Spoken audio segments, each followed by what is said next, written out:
Hello, my name is Ethan Russell. I'll be the speech giver today. Right here are my note cards. I've got 5 of them.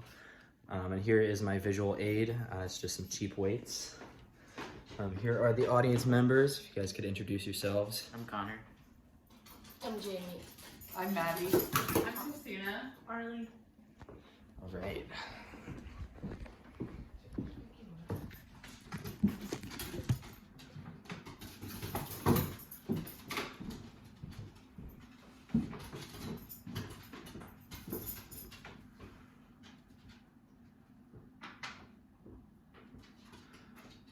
Imagine you've just sat down on the couch to watch some Netflix after a long day. You've got your biggest blanket, your favorite snack, and you pull out your phone to do your nightly social media scrolling. You type in your 6-digit passcode, and a message pops up on your screen. Your phone is only at 12% battery, and your charger is all the way upstairs in your bedroom. The last thing you want to do is go all the way upstairs.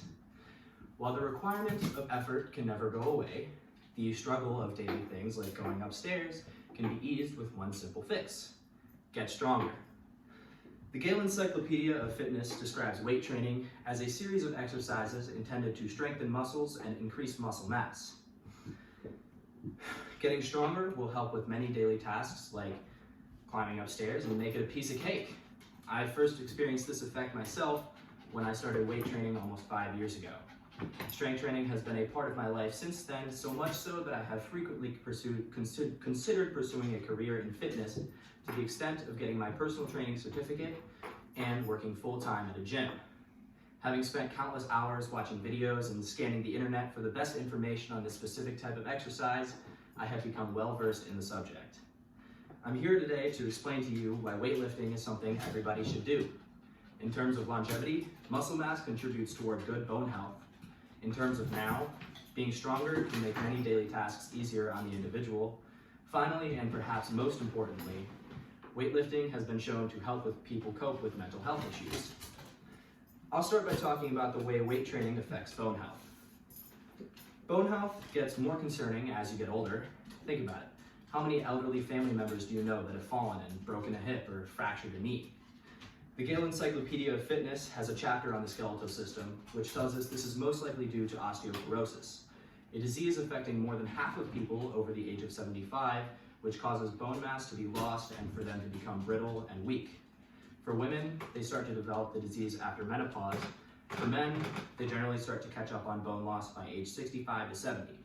Regardless, everyone is susceptible to the very common disease as they get older. An article written in the academic journal Endocrinology and Metabolism explores the effect of resistance training on bone health. The 2 authors concluded that resistance training may very well be the best way in helping older folks maintain their muscle and bone mass. Essentially, mechanical load taken on during weighted exercise strengthens the bones as a result. The encyclopedia also tells us that the actual density of the bones gets increased as well. In order to keep taking advantage of this effect, the individual should continue to progress in their training. You may be asking yourself why you should start now, since it seems as if people don't have bone health issues until they start to get pretty old. Well, it's because people that already have weak bones show contraindications to weighted exercises. In trying to support the heavy weights, their bones are at risk of fracturing. And the muscle growth aspect is seen to decline in older individuals. Basically, the younger the better when it comes to building muscle. So, getting into the gym while you're still young and your bones are strong is the best way to prevent issues as you start to get older. Now that you know how this type of exercise will help you when you're older, let's talk about what it can do for you now. Not everyone wants to be a beast in the gym, but I bet everyone could agree that being able to go upstairs a little easier or move things around the house would be nice. That's where a lot of people could benefit from what's called functional training. A lot of people can just pick up some cheap weights like this and do some functional movements, and that would honestly be enough for them.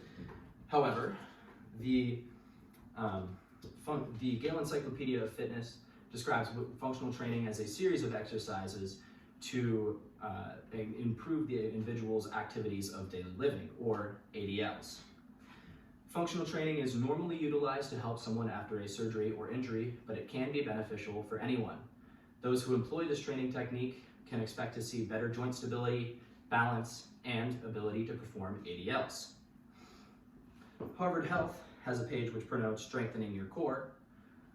Their comparison of this part of the body to the central link in a chain puts into perspective how important the core is. It ties into just about every movement your body makes. Tightening up all aspects of the midsection will help with back pain, posture, stability, and your activities of daily living, not to mention the six-pack you'll be building as a result. By now, you should have a pretty good idea of what strength training can do for you on the physical side of things, but we haven't talked about the ways that it can affect mental health. According to the National Alliance on Mental Illness, over 47 million adults in the US experienced some form of mental illness in 2018. Only 43.3% of those people received formal treatment for their conditions. You may or may not be one of those people, but either way, there are lots of things that can help with mental health besides formal treatment. Weight training is one of those things and has been shown to help with two of the most common mental illnesses, anxiety and depression. Even if you don't suffer from either of those conditions, a better mental health is something everyone should strive for. A scholarly article in the journal Frontiers in Psychology explores the anxiolytic or anxiety-reducing effects of weight training. The two authors from the studies they looked at decided that weight training is very beneficial in the treatment of clinical anxiety. They also said that an intensity of less than 70% of the person's 1 repetition maximum is best for the anxiolytic effect, which is also a very good intensity for general strength and fitness. Moving on to depression, Harvard Health advocates for the mood-boosting effect of weight training. They said that exercise in general has advantages over medication and therapy. Individuals who suffer from depression and practice weight training at least twice a week saw significant reductions in their symptoms compared to their sedentary counterparts. However, the recommended frequency is 3 workouts per week, as this was the most common one seen in studies that saw positive results. This also is a great frequency for optimal recovery in between sessions.